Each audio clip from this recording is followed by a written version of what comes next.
चुड़ैल की बांसुरी।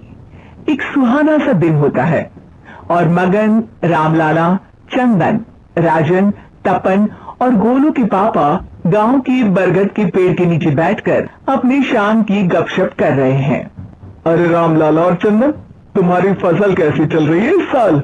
अरे बंधु, क्या बताएं, बारिश ने तो परेशान कर रखा है।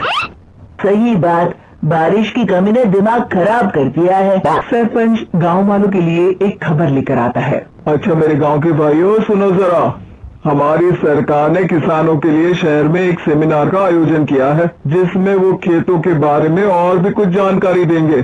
तो मुझे लगता है कि हमें वहां जाना चाहिए। सरपंच जी, मेरे खेतों में कीड़ों ने परेशान कर दिया है, उसके लिए कुछ जानकारी मिलेगी क्या? बिल्कुल, तुम्हारे खेतों के बारे में तुम्हें सारी जानकारी देंगे वो लोग। तुम तीनों को जाना चाहिए, बहुत फायदा होगा तुम्हें उससे। ये कहकर सरपंच वहाँ से चला जाता है और तीनों सोचते हैं कि वो शाम के वक्त मैदान पर मिलेंगे और वहीं से रवाना हो जाएंगे। तीनों दोस्त मैदान पर मिलते हैं और जैसे ही निकलना शुरू करते हैं तभी बांसुरी की आवाज सुनकर वो भी उसी ओर सम्मोहित स्थिति में चलना शुरू कर देते हैं। कुछ बच्चे हर बार की तरह अपना दोपहर का फुटबॉल का गेम खेल रहे हैं। पकड़ लिया, पकड़ लिया, पकड़ के दिखा मुझे, इतना भी नहीं कर सकता। अच्छा, कितना भागेगा? आखिरकार तो मेरी पकड़ में आ ही जाएगा। हाँ, तुझे पता नहीं तपन, राजन कितनी तेज दौड़ लगा सकता है। खेलते खेलते अचानक से एक बांसुरी की मीठी आवाज सुनाई पड़ती है।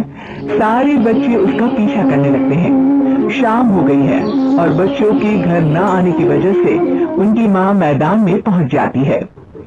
राजन बेटे, अरे हो राजन बेटे, किधर चले गए? इतनी देर हो गई, घर वापस क्यों नहीं आए बेटे? तपन बेटा, चलो घर, शाम हो गई है, कितना खेलोगे? और गोलू, ओ गोलू। तीनों की माँ एक दूसरे को देखने लगती है और उन्हें एहसास होता है कि उन तीनों के बेटे घर आए ही नहीं। अरे राजन और गोलू की मम्मी, आप इधर? राजन और गोलू घर नहीं आए क्या अभी तक? नहीं तो दोपहर में राजन मुझे बताकर गया था कि वो तपन और गोलू के साथ खेलने जा रहा है। मैंने सुना है कि गांव में एक चुड़ैल घूम रही है, कहीं वही तो नहीं ले गई ना हमारे बच्चों को?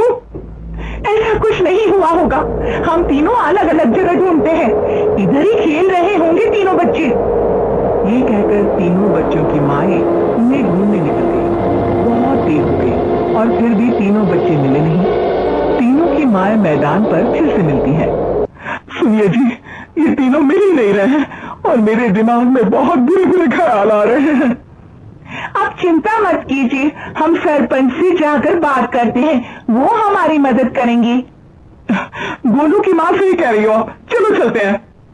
एक उम्मीद की आशा लेकर तीनों अपने बेटों की फिक्र में सरपंच के घर जा पहुंचती है। सरपंच अपनी शाम की चाय पी रहे हैं और अखबार पढ़ रहे हैं। तभी तीनों की माँ हड़बड़ी में भागकर उनके पास आती है। अरे अरे, आप तीनों इतनी डरी हुई क्यों हो? क्या हुआ? ऐसी क्या बात हो गई?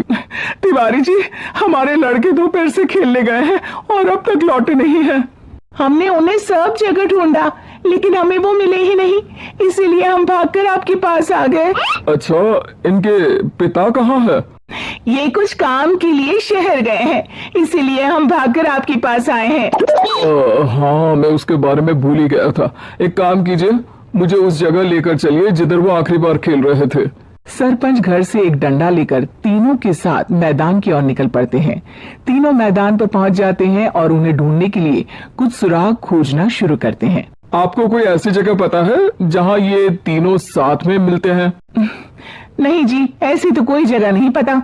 अचानक से वही बांसुरी की आवाज आना शुरू हो जाता है और सरपंच सम्मोहित होकर उस आवाज की तरफ जाना शुरू कर देते हैं।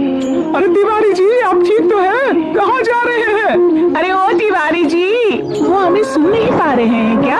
सरपंच बांसुरी की धुन में झुककर उसी दिशा में आगे बढ़ रहे थे। ये आवाज कैसी? ऐसा लग रहा है कि कोई बांसुरी बजा रहा हो।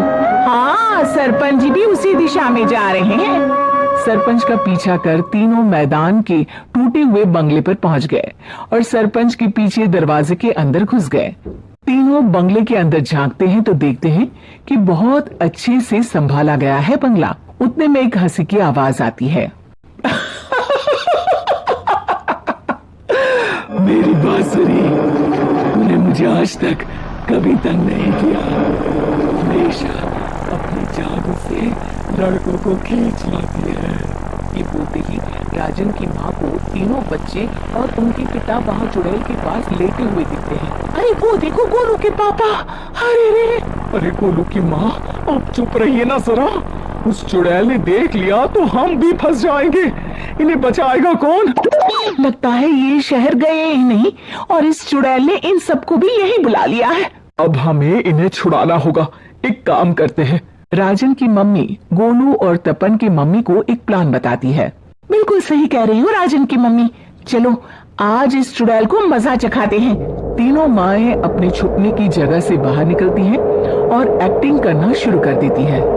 ये तो बढ़िया है, अब इसका असर औरतों पर भी हो रहा है। वाह जी वाह। तीनों माएं चुड़ैल की थोड़ा करीब आती है। राजन और गोलू की माँ चुड़ैल को पकड़ लेते हैं और तपन की माँ बांसुरी हाथ से पकड़कर तोड़ देती है। अरे पागल औरत, ये क्या कर दिया? मेरी बांसुरी को तोड़ दिया। अब मेरी शक्तियाँ खत्म हो जाएगी। तुम्हें तो अरे तुझे क्या लगा चुड़ैल रहेगी? हमारे बच्चों को और पतियों को हाथ लगाएगी तू? बांसुरी टूटने की वजह से चुड़ैल खाक होकर गायब हो जाती है और सारे लोगों की आंख खुल जाती है। सब अपने परिवार को लेकर उस बंगले से बाहर निकल जाते हैं। कहते हैं ना, नारी